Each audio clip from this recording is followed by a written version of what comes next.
Yon mga kaibigan, welcome back. Ito pag-uusapan po natin sa video ito, Hong Kong. Mauunahan pa nga ang Pilipinas na magkaroon ng local born sa NBA.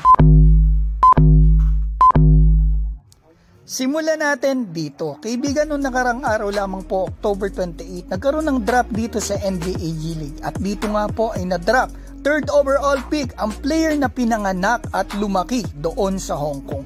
Ang pangalan po niya, David Moka, na napick po mga kaibigan ng G League team ng Washington Wizards. Kaya tinignan ko yung laro at stats niya dito sa NCAA sa Amerika kasi doon po siya naglaro. Kaibigan, nagulat ako dito sa laro niya, hindi masyadong kagalingan, hindi masyadong talagang impressive offensively.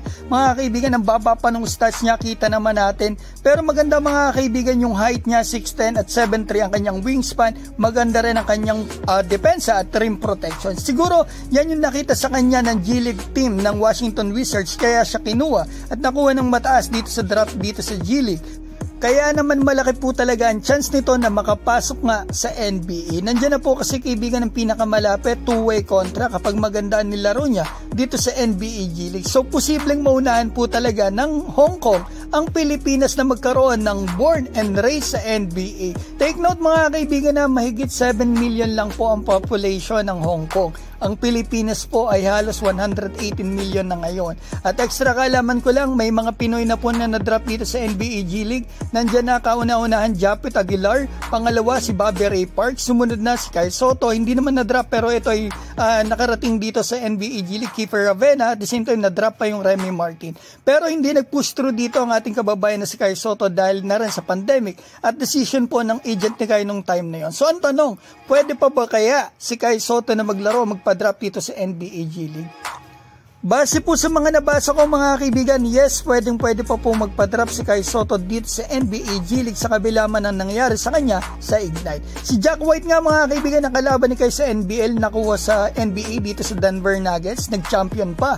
Tapos dito paparating ang bagong season ng NBA, kaibigan, na trade to sa OKC, biglang eto mga kaibigan, na-drop po ngayon dito sa draft na ito sa NBA G League, first pick pa.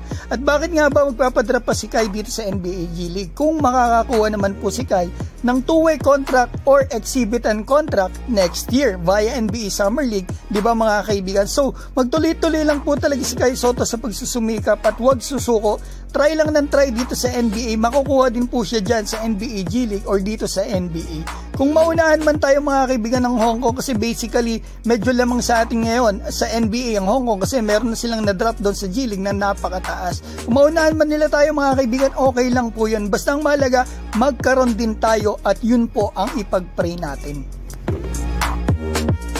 So yan mga kaibigan, ang video ko po para sa inyo. Sana nagustuhan nyo at sana may comment po kayo about dito. Mag-comment po kayo dyan sa baba at ako lamang po ay may babatiin dito. Shoutout ko lamang po si Ronman, Super Ninja, kay Long Sabihon Jr., Resty Eduarte, PJ Manso, J. Ruiz, Joey Del Mundo, Involved Asia Crypto Sports at si Samuel TV. Thank you so much for watching guys and God bless.